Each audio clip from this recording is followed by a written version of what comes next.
સુરતમાં 18 વર્ષ બાદ એક લૂંટનો આરોપી ધર્મેન્દ્ર સોની પકડાયો છે. ક્રાઇમ બ્રાન્ચની ટીમે આંતરરાષ્ટ્રીય ગેંગના આરોપીને મધ્યપ્રદેશથી દબોચી લીધો. આરોપીએ ગોડાદરામાં મધુર જ્વેલર્સ નામની દુકાનમાં સાગરીતો સાથે લૂંટ કરી હતી.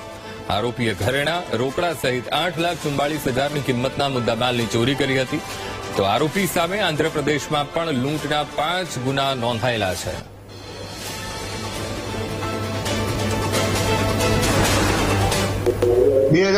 ની સાલમાં એક લિંબાયત પોલીસ સ્ટેશનમાં મધુર જ્વેલર્સમાં એક સાંજના ટાઈમે 15 થી 20 માણસોએ ધોકા, પથ્થર વડે હુમલો કરી અને મધુર જ્વેલર્સમાં લૂંટ કરવાનો પ્રયત્ન કર્યો હતો અને એમાં લૂંટમાં 8.5 લાખ જેટલી લૂંટ કરીને આ લોકો નાસી ગયા હતા.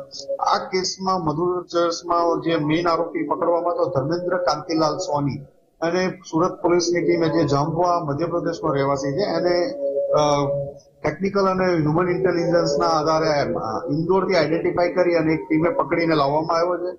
આ સુરત ક્રાઇમ સિવાય અન્ય ઘણા બધા રાજ્યોમાં પણ વોન્ટેડ હતો. ખાલી આંધ્ર નેલ્લુરમાં જ આના વિરુદ્ધમાં 2015ના 4 ગુના દાખલ થયેલા છે અને એના વિરુદ્ધ હજુ તપાસ ચાલુ છે અને લિંબાયત પોલીસ સ્ટેશનને સોંપવાની આગળની કાર્યવાહી કરવાની.